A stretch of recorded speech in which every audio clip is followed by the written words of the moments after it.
temps d'avance.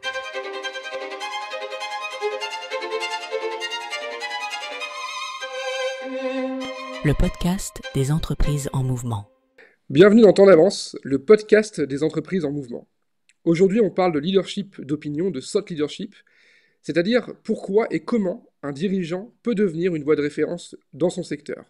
Pour en parler, je reçois Stéphane Attal, expert en communication d'influence, fondateur du club Édouard VII et conseiller de dirigeants depuis plus de 20 ans. On va explorer donc dans cet épisode les leviers pour structurer une parole stratégique, créer de l'autorité et transformer l'influence en valeur business. Stéphane Attal, bonjour. Bonjour. Pourquoi il est aujourd'hui stratégique pour un chef d'entreprise de devenir un leader d'opinion dans son secteur? Parce que la concurrence n'est plus de la concurrence, c'est une meute. Et à un moment donné, dans une meute, il faut que quelqu'un soit devant. Et ce quelqu'un, vaut mieux que ce soit le chef de l'entreprise que l'on défend.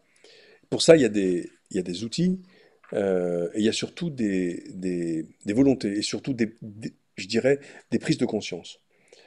La meilleure façon pour un dirigeant d'impacter, c'est très tôt dans sa carrière, ou très tôt dans le développement de son entreprise, de prendre le leadership de son métier. Et pour ça, la France est bardée de fédérations, de syndicats, de collectifs. Il y en a dans tous les sens. Je recommanderais le plus rapidement possible de candidater pour être le porte-parole de la profession. À partir du moment où on devient le porte-parole d'une profession, son entreprise passe au second plan, mais ça n'a pas d'importance. Parce que on défend l'intérêt général. Celui qui défend l'intérêt général, il est beaucoup plus questionné que celui qui défend son intérêt propre. En fait, le leader d'opinion, est-ce qu'on ne pourrait pas dire aussi que c'est un acteur de prescription? Je prends l'exemple de BPI France. Nicolas Dufourcq, ça fait maintenant 13 ans qu'il est à la tête de BPI France. Il a construit une présence très forte en ligne, dans l'événementiel, au point qu'il agisse comme un acteur majeur, c'est normal dans l'écosystème français, mais un acteur de prescription. C'est lui qui, j'allais dire, mène le tempo. J'irai même plus loin en ce qui le concerne, et c'est un marqueur de tendance.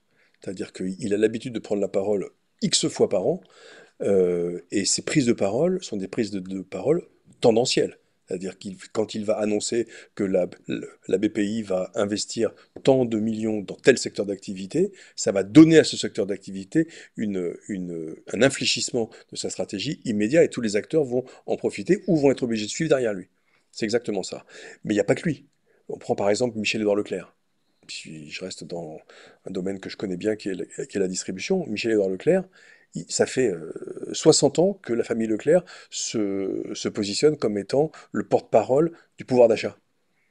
Bien avant Marine Le Pen d'ailleurs, si je m'incruste un petit peu dans le milieu politique. Eh bien, aujourd'hui, on sait que chez Leclerc, on peut acheter le panier le moins cher de France, même si certains produits sont plus chers qu'ailleurs.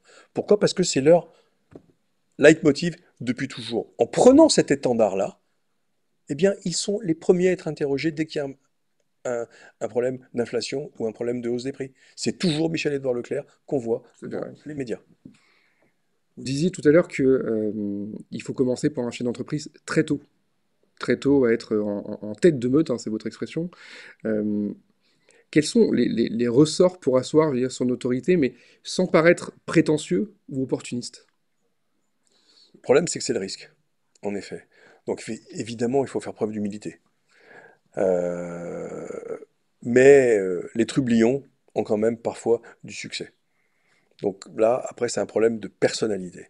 Moi, j'ai toujours tendance à recommander que écrire, c'est la meilleure chose qui puisse arriver à un patron. Et une réflexion sur un marché, une réflexion sur une tendance. L'objet livre est une façon, d'abord, c'est un outil de communication interne hyper puissant. Ça, c'est une certitude. C'est un outil médiatique hyper puissant aussi, parce que, comme on le dit depuis tout à l'heure, on va plus parler de la personne, mais parler de l'objet qu'est le livre. Et surtout, ça va être une façon de marquer des tendances. Tous les grands patrons ont écrit des bouquins, comme tous les grands candidats à la présidentielle. Donc, faut quand même se demander pourquoi. Ça veut dire que c'est quelque chose d'évident, en réalité. Ça fait encore sens aujourd'hui, vous pensez? Encore plus. Le fait qu'on a l'impression qu'on est de moins en moins confronté à l'objet livre, je vais dire. Bah, il est de plus en plus rare, donc de plus en plus convoitable. Et humblement, je pense qu'aujourd'hui, un patron qui écrit sur son secteur d'activité, il en prend le leadership, même s'il n'en est pas le leader. Toujours dans cette idée, peut-être là aussi, dans ton avance, on est très attaché à l'opérationnel. Euh, Comment choisir les bons canaux pour diffuser ces idées? Vous avez parlé de l'objet livre, mais on a plein d'autres exemples, des tribunes, des événements, des podcasts. Comment est-ce que j'allais dire, c'est une stratégie, j'allais dire, qui est multicanal? Mais ce ne sont que des outils, ce sont que des canaux, comme vous dites. Et le canal, il est au service de la stratégie. Donc, première question, qu'est-ce qu'on veut dire? À qui on s'adresse? Et après, on trouvera toujours les canaux. Voilà, c'est tout simple. Je peux faire de la télévision, je peux faire un podcast, je peux faire de la radio, ça n'a pas d'importance. Presque, ça s'impose facilement. Mais la première chose fondamentale, c'est de savoir, je veux dire quoi, je m'adresse à qui. Une fois qu'on a bien répondu à ces questions, qui ne sont pas des questions si simples que ça. On a l'impression qu'on vous les posait, que c'est très simple. Oui, mais En fait, pas du tout. pas du tout. Pas du tout. Qu'est-ce que je veux dire? Allez dire ça à un patron, notamment qui vient d'arriver dans une boîte, vous avez 4 heures.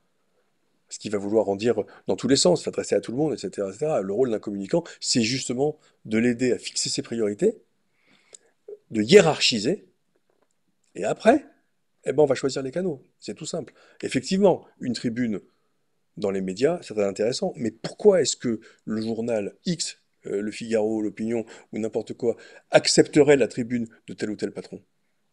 Parce qu'ils en reçoivent des dizaines tous les jours. Pourquoi choisir celui-là? Soit parce qu'ils prennent la peine de la lire, ce qui serait déjà une bonne nouvelle. Et la deuxième chose, c'est parce qu'il incarne déjà quelque chose. Donc en fait, il faut toujours essayer de remonter en amont, à se demander ce qu'on a à dire, avant de se dire on va écrire une tribune. Quel est l'impact d'une bonne stratégie, j'allais dire, de leadership d'opinion, mais sur la valeur d'une entreprise, en termes d'attractivité, euh, peut-être même en termes de valorisation financière? Est-ce qu'on Oui. a des impacts? Est-ce qu'on peut mesurer ça?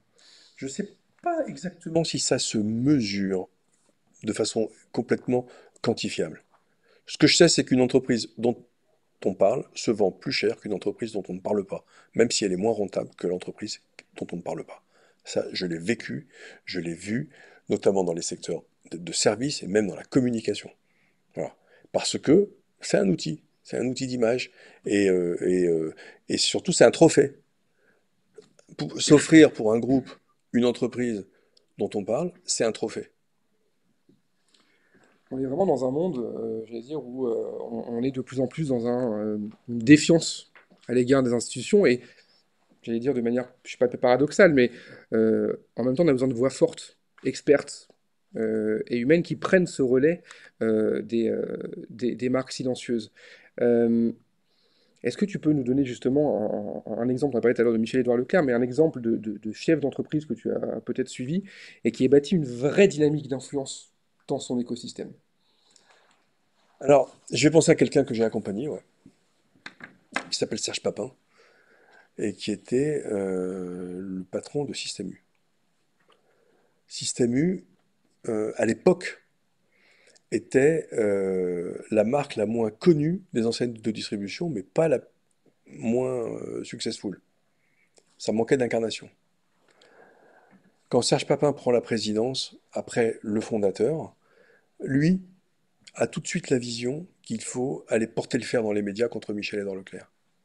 Et donc nous définissons ensemble une stratégie extrêmement, je ne vais pas dire agressive, mais dynamique, de prise de parole, de façon à apparaître le plus rapidement possible comme étant une alternative à Michel-Édouard Leclerc. Parce qu'on sait, en tout cas moi c'était mon métier de savoir à l'époque, que les médias se lassent et ont besoin de nouvelles têtes, ont besoin de nouvelles incarnations et surtout de talent. Alors quand on a une nouvelle incarnation, indiscutable, il est président du troisième distributeur français, c'est indiscutable. Il est beau gosse, il parle bien et il a des bons messages à faire passer parce qu'il est bien accompagné par un bon communicant, et ben ça va très vite. Et très vite, Serge Papin est devenu l'alter ego de Michel-Édouard Leclerc dans les médias, jusqu'à devenir l'interlocuteur des pouvoirs publics lorsqu'il y a eu la fameuse crise des prix qui intervient régulièrement avec les négociations des fournisseurs, etc. etc. C'est lui que Bercy a appelé, avec les autres. Mais nous, on a fait savoir qu'il avait été appelé. Il était rentré dans la cour des grands, il est rentré dans le bon bac à sable. Il a joué avec ses pairs. Donc l'enjeu, c'est ça. C'est d'être au milieu du bac à sable. D'avoir une voix qui porte et qui donc après puisse, je sais pas, Après, c'est les messages. de faire passer ces messages. Après, c'est les messages. Stéphane Attal, merci. Merci à vous. Si je dois peut-être résumer cette série, je dirais que l'influence ne se décrète pas, elle se construit, elle s'incarne et surtout elle se travaille avec méthode. Que ce soit pour soutenir la croissance, traverser une crise ou posséder dans son écosystème, savoir communiquer, c'est savoir piloter. Et les dirigeants qui l'ont compris prennent, eux, un vrai temps d'avance pour rester dans notre podcast. Bravo pour la formule. Merci de nous avoir suivis pour ces 3 épisodes. N'hésitez pas à les partager, à les commenter et à continuer cette réflexion sur vos propres terrains d'action. À bientôt pour une nouvelle série de Temps d'avance. Temps d'avance.